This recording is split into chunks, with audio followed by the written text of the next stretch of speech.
ọmọ Yorùbá, àwọn Fúlàní wọ́n ti gba ìjọba Katsina níbi tí wọ́n ti bí Muhammadu Buhari. Ó yà yín lẹ́nu àbí? Kò sí Katsina nìkan o, wọ́n kọlu Borno, wọ́n kọlu Katsina, wọ́n kọlu Edo, ṣùgbọ́n gómìnà Katsina ìròyìn kọ́ wa lára sí àlejò pé kí ni wọ́n ti gba ìjọba lọ́wọ́ ẹ̀, débi ń pé ó tún sọ fún àwọn àfẹ̀míṣòfò pé òun ṣe tán láti jẹ́ kó máa gba táàsì nílé òun, kó sà máa pa àwọn èèyàn mọ́ kìnnìkan tó bá dàbí rọ́. Ó yá ẹ wò ó pé lóòótọ́ ni pé àwọn Fúlàní terrorist ṣe rí ohun táwọn northern ṣe báyìí, ṣe rí ọgbọ́n táwọn Fúlàní yìí ń ta. Ẹ dúró náà, kí ló ń ṣẹlẹ̀ gangan náà? Kí ló ń ṣẹlẹ̀ sí ìjọba Nàìjíríà òun? Ìlú tí wọ́n ti fìgbà kan pè ní Giant of Africa yìí, gbogbo nǹkan báyìí wọ́n ń ṣẹlẹ̀, everybody dẹ̀ káwọ́ gbéra ẹ̀dẹ̀ ń wò. Ọmọ Yorùbá, ẹ jẹ́ ká wá jára wa o, ẹ jẹ́ ká jára wa, kó má sọ wá di rẹfújí lórí ilẹ̀ bàbá wa o, kó má sọ wá di rẹfújí lórí ilẹ̀ bàbá wa o. Nígbà tí bàbá mi olóyè Sunday Adéníyì Adéyẹmọ Ìgbòho Òòṣà owó baba Dami ẹkùn ọkọ Fúlàní àjànàkú kọjá mo rí nǹkan fìrí, tàbá rí nǹkan náà rí ni ẹmu ẹkì ẹwọn bí òrẹ kọ ẹwọn bí òrẹ kọ rárá. Àwọn Fúlàní yìí wọ́n ọbẹ̀ fọ́n làbàtà, wọ́n yọ̀ bẹ́ẹ̀tì omi lọ́wọ́ òpó mu yóò ní. Kábíyèsí Elédùmarè, bàbá Tinubu ṣẹ́yìn tí kò tá à ń sọ fún yín, bàbá wa Bọ́lá Ahmed Tinubu ṣe ti rí kan tá à ń sọ fún yín, à ń sọ fún yín pé àwọn ará bíi wọn ò nífẹ̀ẹ́ yín. Ọ̀hún ṣe gbogbo eléyìí nígbà tí èèyàn wọn Muhammadu Buhari tó wà lórí president wọn ò ṣe torí pé gbogbo nǹkan tí Buhari tó ń ṣe is at their own advantages, torí pé wọ́n jọjọ́ mọ̀ ìlú kan náà, wọn tó bẹ́ẹ̀ kọ́ dánwó ẹ̀wù tó wọ́n mọ̀ pé ìyẹn ò ní gbà láàbò fún wọn. Òun la wá ń sọ fẹ́yìntì ẹjẹ́ bàbá wa nísìnyí, bàbá tí ẹ jẹ́ káwọn ọmọ Yorùbá máa lọ, ẹ tú wa lẹ̀, ẹ yọ okùn kúrò lọ́rùn wa. This insult embarrassment is too much. Fúlàní di ọ̀gá gómìnà, gbàjọba lọ́wọ́ gómìnà dẹ̀ lajú, ó dẹ̀ ń wò, ó dẹ̀ sọ̀rọ̀. Ẹ dẹ̀ sọ fún mi pé kò ṣe kí wọ́n yọ plan yẹn. Ẹ̀kọ́ tí ń fojú múmu wọn, ẹ̀kọ́ tí ń fojú múmu wọn. Àìtí ìgbà state police ni wọ́n ṣe léyìí o. Tabara gbà ń kọ́ ìkakùn òníwọ̀ wọ́n dì mọ́. Ọmọ Yorùbá, ẹ bẹ̀rẹ̀ sí máa bá a kọ sí comment section. Ẹ máa jẹ́ káwọn international communities kí wọ́n wá gbọ́ nǹkan tó ń ṣẹlẹ̀ nínú Nàìjíríà, kó wá sọ fún wa tó bá tó ká pín àbí ká má pín. Ohun táwọn Fúlàní dẹ̀ ń fà yìí tó bá ṣẹlẹ̀ tán agbára wọn ò ní kó o. Ṣé mọ̀ pé ọ̀kan ṣoṣo nínú gbogbo ìran Yorùbá ni wọ́n sì ń bẹ̀rù? Bàbá wa olóyè Sunday Adéníyì Adéyẹmọ Ìgbòho Òòṣà, àwọn nìkan ni wọ́n sì jáde tó ń bẹ̀rù yìí o. Tí gbogbo alágbára ilẹ̀ Yorùbá bá bọ́ta tán kọ́, a sọ fún yín pé àwọn Fúlàní tí wọ́n tó lọ kàn tó ń pera wọn. Kí gómìnà kó sọra ìdọ́mọṣẹ́ Fúlàní terrorist, ó dẹ̀ gbàjọba lọ́wọ́ ẹ̀. Débi pé gómìnà yẹn tún sọ fún pé àwọn ṣetán láti máa san tax. Kábíyèsí Elédùmarè, bàbá Tinubu ẹ jára yín. Gbogbo tó ń ṣẹlẹ̀ plan work ní láàrin àwọn Fúlàní, bẹ́ẹ̀ ni mo sọ fún yín. Ó ṣàní solution kan tí mo mú wá fún yín ní about 2 to 3 months ago, but ẹ ò gba information tèmi torí pé àwọn èèyàn believe pé kí lọmọ kékeré mọ̀. Inú làgbà wà, kẹ̀yìn àti bàbá wa, inú làgbà wà, ojú kọ́ làgbà wà, inú ló wà. Lẹ́sẹ̀ tẹ́yìn bàbá wa ṣe máa ń sọ wípé ojú ló mọ tó yónú, ìdodo ìdajì ara. Kábíyèsí Elédùmarè, àwọn Fúlàní tó yẹ pé kàn lè pàdé wọ́n máa mọ kò mi kọ́dọ̀ kò bí tí màá gbà ká wá sọ pé odindi ìjọba. Bàbá Tinubu, àwọn pípù yìí ń borúkọ yín jẹ́, àwọn pípù yìí wọ́n ń sọ yín dọ̀tá gbogbo ọmọ Yorùbá. Ẹ wo wọ́n ṣe ń pa kúkúrú tó ń pa gígùn, all in the name of one Nigeria. Àwa mọ̀ wípé tá a bá yọ tà mission yín kú Bàbá Tinubu, a mọ̀ pẹ́yìn fún ara yín nífẹ̀ẹ́ síkọ̀ tí wọ́n ṣe. Torí àwa dẹ̀ ti rí ní rí bẹ́ẹ̀ làwa ṣe jáde tá a fa wàhálà tá à ń jẹ́ kẹ́ mọ̀ wípé bàbá ọmọ Yorùbá ni wá, ọmọ Yorùbá ni wá, a ti pè fún òmìnira ẹ̀kẹ́ tó dé. Nígbà tẹ̀lẹ̀ dé náà tẹ́lẹ̀ fẹ́ lọ fún gómìnà, a bẹ̀yìn bẹ́yìn torí a mọ̀ wípé tẹ bá dé bẹ́ẹ̀ wọn ò ní jẹ́ rí kankan ṣe, because Nigeria was not built to work. Orílẹ̀-èdè Nàìjíríà wọn ò dá sílẹ̀ pé láti progress. Àwọn colonial masters wọ́n dá sílẹ̀ láti má jẹ́ kí source of income wọn tán ni. 1914 amalgamation tí wọ́n ṣe wọ́n fi dẹ pàkúté fáwọn ìran Yorùbá ni. Ṣùgbọ́n torí pé ojú ọ̀pọ̀lọpọ̀ àwọn èèyàn ò dá láti gbà yẹn, wọ́n dákẹ́ wọ́n ń wò. As a matter of fact, wọ́n ṣe amalgamation lẹ́yìn àwọn àtàjọ́ mọ nílùú àdẹ̀gbà. As a matter of fact, kò sọmọ Yorùbá kọ̀ọ̀kan tó sáìnjọ yẹn, kò sọmọ Ìgbò kọ̀ọ̀kan tó sáìnjọ yẹn, àwọn Haúsá gbọ́n gbọ́ kọ̀ọ̀kan.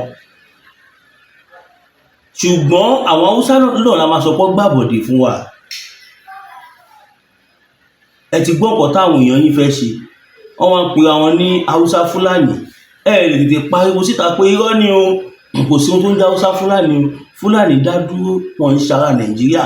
Àwọn táwọn já Haúsá láwọn jára Nàìjíríà, wọ́n dákẹ́ wọn sọ kankan. Ó wá fẹjú tán ní sí apá àwọn Haúsá ọ̀gá mọ́. Àwa wí táẹ̀wì, àwa náà fẹ́ gbé ṣẹ̀ríà wá sílẹ̀ Yorùbá. Òpònú ló pè wá ní. Ohun tẹ́ ṣe, tẹ́ fi gbàjọba, tí ẹ fi lé àwọn tó wà ní Sokoto, tẹ́ lé àwọn olórí wọn ní Kano, ní Kaduna, ní Katsina, káàkiri ilẹ̀ Haúsá, tẹ́ fi ẹ̀sìn fi ọgbọ́n lò.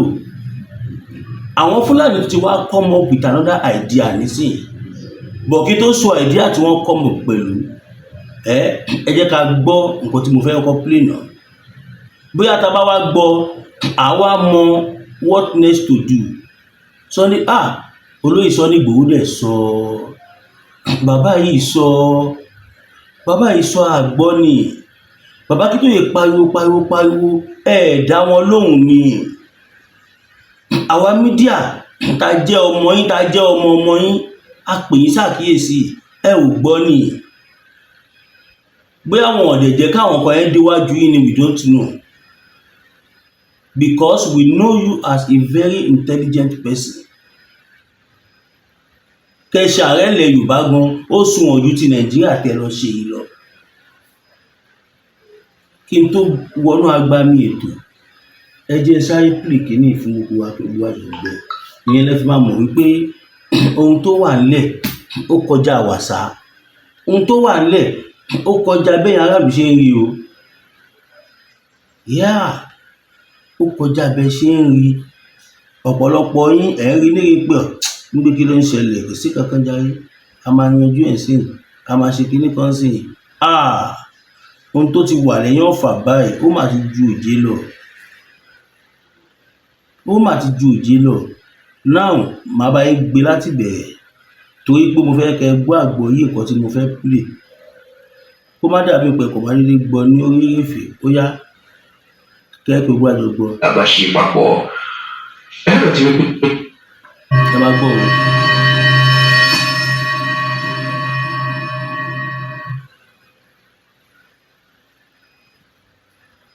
Ẹ má bínú àwọn mistake tí mo ṣe lẹ́ẹ̀kan yẹn.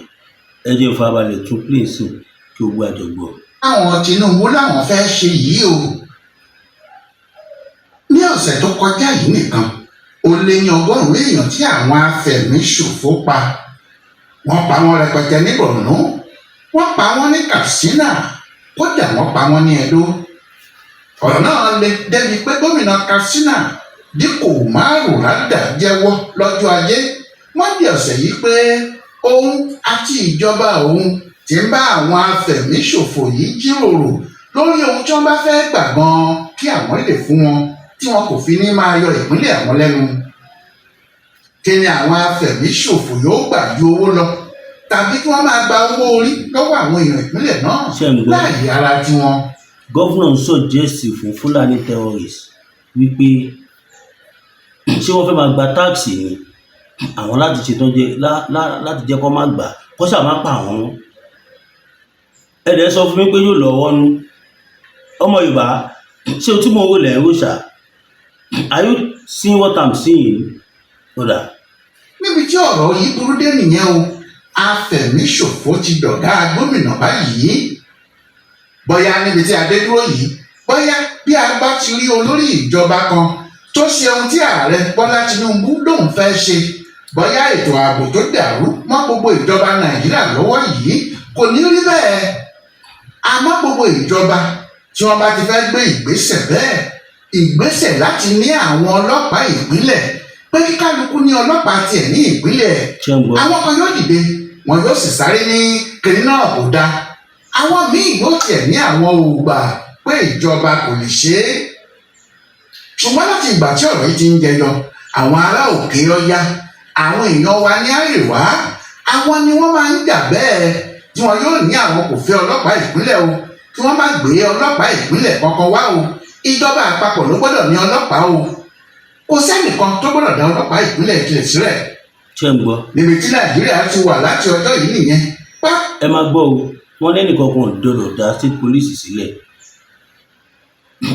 Kí ló tún kù tá a tún fẹ́ gbọ́ lẹ́nu àwọn Fúlàní tá a máa fi mọ̀ pé àwọn lídà wọn àtàwọn bàbá wọn àtàwọn tó ń pa wá kí wọ́n jọ ń ṣiṣẹ́ ni. Allegedly kò sí kankan tó kù mọ́. This is a clear evidence lélẹ́yìí láti mọ̀ wípé àwọn tó ń pera wọn ní Haúsá tó jẹ́ kò sí Haúsá tó jẹ́ gọ́fúnà rí. Fúlàní ni gbogbo wọn from A to Z. Àwọn Haúsá wọ́n ti sọ wọ́n di rẹfújí ní ìlú wọn. Kẹ má bínú lẹ́ẹ̀kan mo dárúkọ Borno náà, Katsina àtàwọn òbí yòókù ni. Ẹ jẹ́ má bínú tó yọ lọ́run kò ń ṣe state tí mo dárúkọ yẹn tẹ́lẹ̀, but state yẹn náà sọ̀rọ̀ tó jọ ọmọ bẹ́ẹ̀ tó gbọ́n lọ́nà tí kìíní lọ́ ń dáwó tó ń kó fún bandit kọ́ bàbá pa àwọn ìjọba ìlú. Kábíyèsí Elédùmarè. Láti ọdún 1966 tí ìjọba ti bọ́ sí ọwọ́ àwọn ológun, àwọn bàbá wa ní ẹni tó bá ju itọ́ sílẹ̀ tó sáré bẹ̀rẹ̀ sí fi ẹsẹ̀ rà á mọ́lẹ̀, ọmọ ohun tí wọ́n ń fi itọ́ ṣe ni o. Àwọn àrẹwà ń bínú nítorí àwọn náà mọ ohun tí àwọn ń fi ọlọ́pàá ìjọba àpapọ̀ ṣe ni. Ìtumọ̀ ọlọ́pàá ìjọba àpapọ̀ tí à ń lò ní Nàìjíríà báyìí ni pé àwọn tí a fi ṣe gómìnà ní ìpínlẹ̀ wọn kò lè ṣe kinní kan, agbára wọn kò ká kọmíṣánná ọlọ́pàá tó bá wà ní ìpínlẹ̀ wọn. Ṣé ń gbọ́? Agbára wọn ká.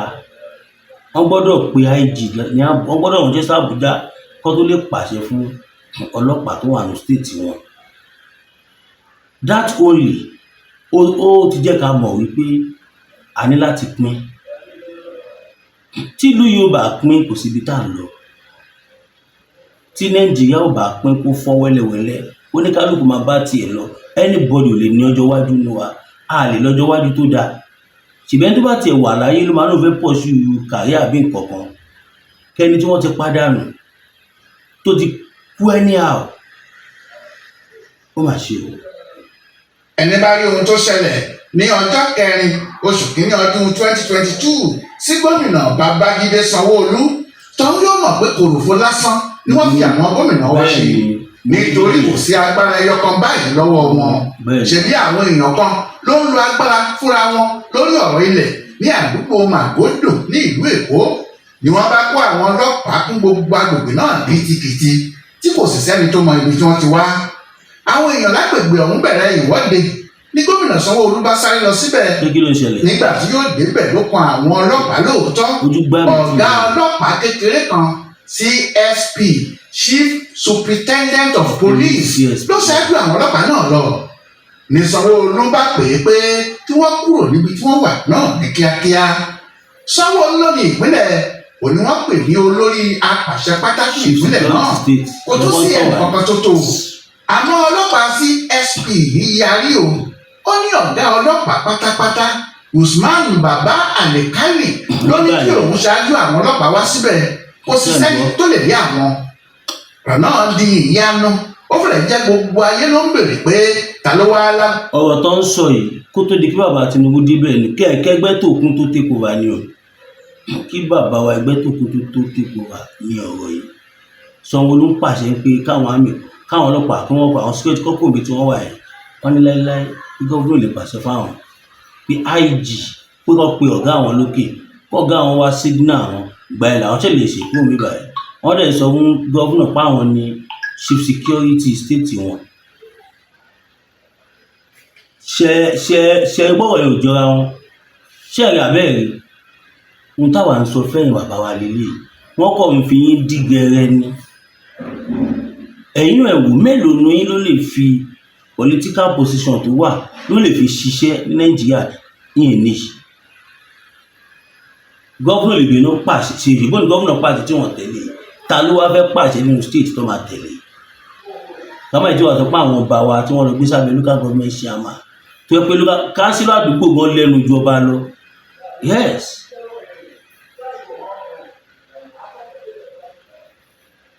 kánsílọ̀ ìlú ó lágbára ju ọba ìlú lọ kàmá ìjọba tó local government chairman a máa ránṣẹ́ pé ọba ní hello kábíyèsí ẹ̀kásán mo fẹ́ rí yín lọ́fíìsì mi ní wákàtí báyìí ọba yìí ò tó bẹ́ẹ̀ kó má lọ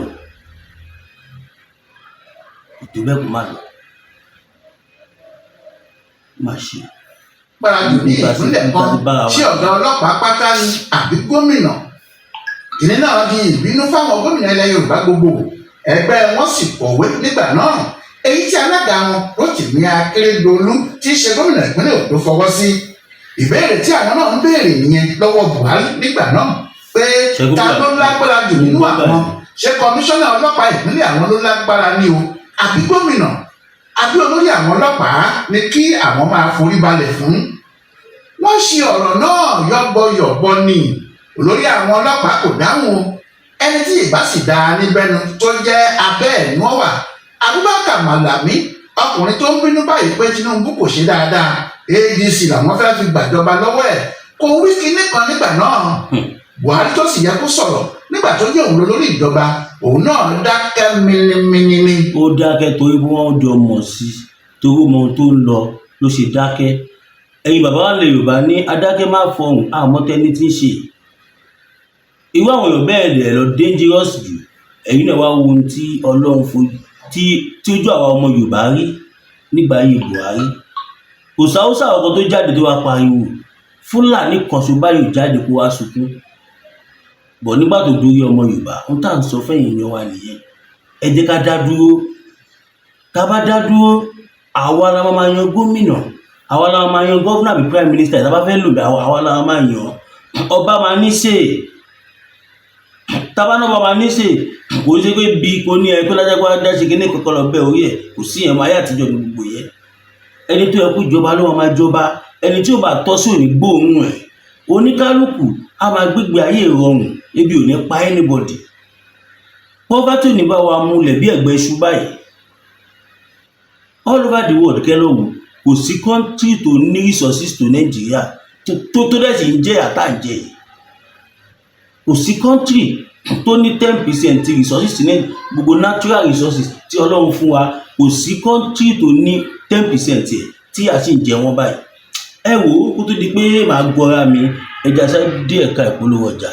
Olúsadé ní pẹ́ẹ́n abáwọ́ tọ́lẹ̀tọ́lẹ̀ lọ́jọ́ tí iná bá fojú komi ní dákẹ́ ariwo ọ̀sẹ̀sẹ̀rẹ̀ ò gbọ́dọ̀ tẹ̀lẹ̀ bí ògòǹgò bó bá rìn bí ògòǹgò sísẹ́lẹsẹ̀ rẹ̀ ó sẹ́ ẹ̀yọ̀ ìkọlà ló lórí ẹ̀yọ̀ olóyè Máyégún Aníkúlápó wọ̀lú jìgànjìgàn bí ẹkùn akọrabata òkúta bàbá aláwo tó ń dífá bí ẹni wẹjú gbogbo ayé bá gbóná lalala bí iná ajere táwọn ìyàmí bá mi ayé ọmọ ènìyàn jìgìjìgì tètè máa bọ̀ wá sọ́dọ̀ ọmọ oníṣẹ́ olúfẹ̀ olóyè Máyégún Aníkúlápó oṣù òórùn sùmọ̀lú ló lé ọkiri ojú oorun ogun àmúbọ̀n rere ní tiẹ̀ ní ìdí àìrọ́mọ bí lọ́mọ aráyé láyé fi dì ọ́ ogun gbèsè láyé fi kẹ́ ìwọ ni tàbí àmì ìkórìíra ní bẹ lára rẹ àìsàn ọjọ́ pípẹ́ ogun ìdílé àti bẹ́ẹ̀ bẹ́ẹ̀ lọ tètè gbéra ńlẹ̀ kó dìde kàn sí olóyè máyégún aníkúlápó gbogbo ara kìkì oògùn abániyẹ̀ràwọ̀ ẹni wò abolórí bẹ̀rí fún ẹ̀kúnrẹ́rẹ́ àlàyé tàbí àyẹ̀wò nípa ogun tó ń ja ayé rẹ pè sórí nọ́mbà yìí 08023940939 08023940939 ìjì kìí jà kó gbé odó lọ ìjì kìí jà kó gbé ọlọ lọ a kì í borí olóńgbò ní mògún ìwọ ló rẹ̀ yàn tá rẹ ló kọ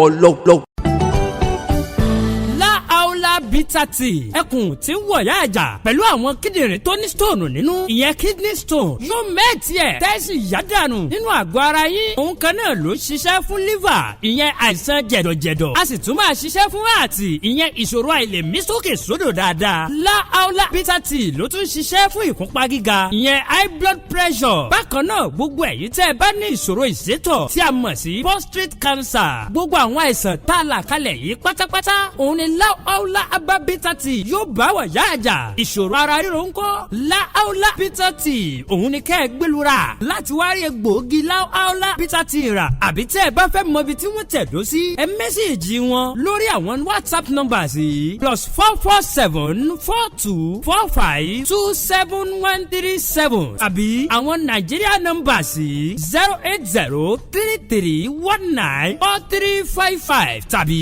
08026265000 kò bára rí ẹ̀rí inú ẹ̀jẹ̀ ti kàn jẹ̀gbọ̀n lọ́wọ́ láàólà bitter tea gbẹlura kò rí yàtọ̀ bẹ́ẹ̀.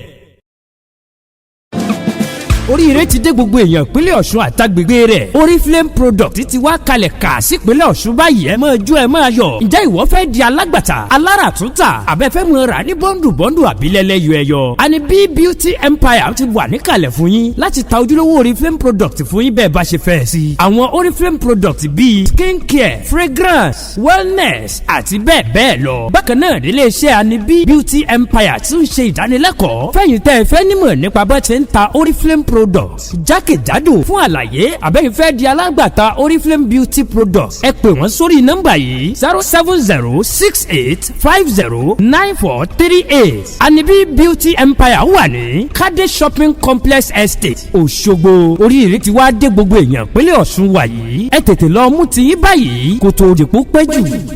ẹ káàbọ̀ padà yẹn ènìyàn wa ẹ pè wọ́n àti bàbá Eégún àti gbogbo nọ́mbà wọn nìyẹn ẹ pè wọ́n àwọn tí wọ́n lè fọwọ́ ẹ̀ sọ̀yà ni wọ́n náà ká kúrò lórí yẹn ká bọ́ sí pèlè kejì. dúró bí ojú ṣe wà lára Kwara yẹn túbọ̀ nǹkan tí wọ́n tún sọ kó tún ṣẹlẹ̀ báyìí ṣe rí kẹ́kìn ká fún àwọn afẹ̀mẹ́niṣòfò agbébọn pààyàn wọ́n kọlu Kwara community wọ́n ya wọ community Kwara